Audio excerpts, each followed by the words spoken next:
গড় অধ্যায় থেকে আমরা একটি গুরুত্বপূর্ণ অঙ্ক দেখব। এখানে দেখতে পাচ্ছি যে পিতা ও দুই সন্তানের বয়সের গড় 30, দুই সন্তানের বয়সের গড় 20 হলে পিতার বয়স কত? তার মানে এখানে প্রথমে যে প্রশ্নটির থিমটি রয়েছে যে পিতা ও দুই সন্তানের বয়সের গড় 30, তার মানে মোট এখানে 3 জন, এবং এখানে দুই সন্তানের বয়সের গড় মানে 2 জন সন্তানের বয়সের গড় 20।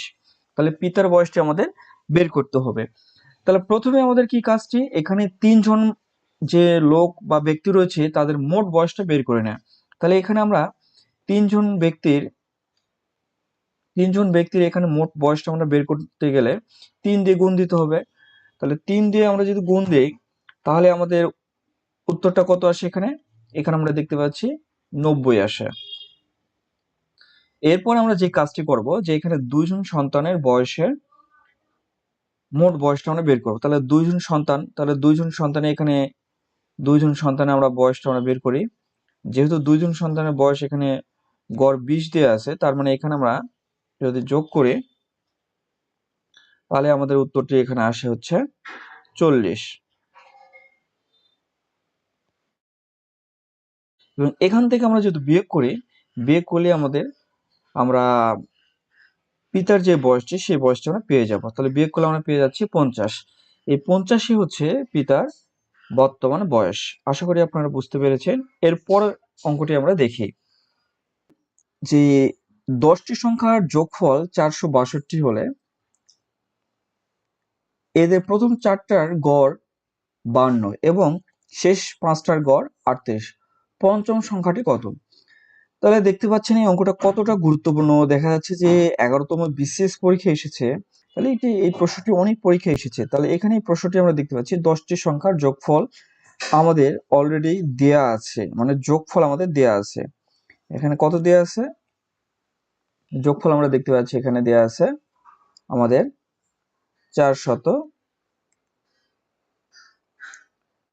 এখানে আমরা দেখতে পাচ্ছি 62 দেয়া আছে। তাহলে এখানে বলছে প্রথম 4টার গড় 52। তাহলে প্রথম যেহেতু 4টার গড়, তাহলে প্রথম 4টের আমরা যোগফল আমরা টোটাল কত আসবে সেটা আমাদের দেখতে হবে। তাহলে এখানে আমরা গুণ করলে কত আসে? 8 আসে এবং 20 আসে। হ্যাঁ, প্রথম 4টের আমরা যদি মোট করি এবং শেষ 5টার গড় হচ্ছে বলছে 38। তাহলে শেষ 5টার গড় আমরা মোট বের করে নিই। এখানে 5 গুণন 38, তাই না? এটা মোট আমরা বের করে নিলে কত আসে? 50টা 40-এর 0 হাতে থেকে 4, 15 আর 4 হচ্ছে 19, তাই না? এখানে আসে হচ্ছে 19 মানে 190। তাহলে এখানে প্রথম 4টে এবং শেষ 5টার আমরা যদি যোগ করি, জাস্ট এই দুইটা যোগ যদি আমরা করি তাহলে কত আসে? 8, এখানে 9, এখানে হচ্ছে 3।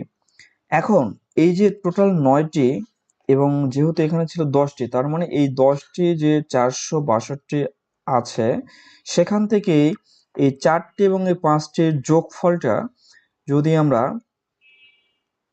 বিয়োগ করে দিই তাহলে আমাদের পঞ্চম যে সংখ্যাটি রয়েছে সেই সংখ্যাটি আমরা পেয়ে যাব। পঞ্চম সংখ্যাটি আমরা তাহলে এখান থেকে আমরা দেখি কত আসে। এখানে আমরা দেখতে পাচ্ছি যে 4 আসতেছে এবং এখান থেকে আমরা দেখতে পাচ্ছি 10, তার মানে 6 আসতেছে, আর এখানে হচ্ছে 0 আসে, তার মানে 64। এই 64 হচ্ছে এই পঞ্চম সংখ্যাটি আমাদের বের হয়ে গেল। তাহলে এখানে আমরা এই অপশনগুলো যেগুলো দেয়া আছে এই অপশনগুলোর মধ্যে 64 মানে 64 আছে এই 9 নম্বর অপশনে, তার মানে এখানে আমরা দেখতে পাচ্ছি 64 নম্বর এই প্রশ্নটা আমাদের কারেক্ট অ্যান্সার।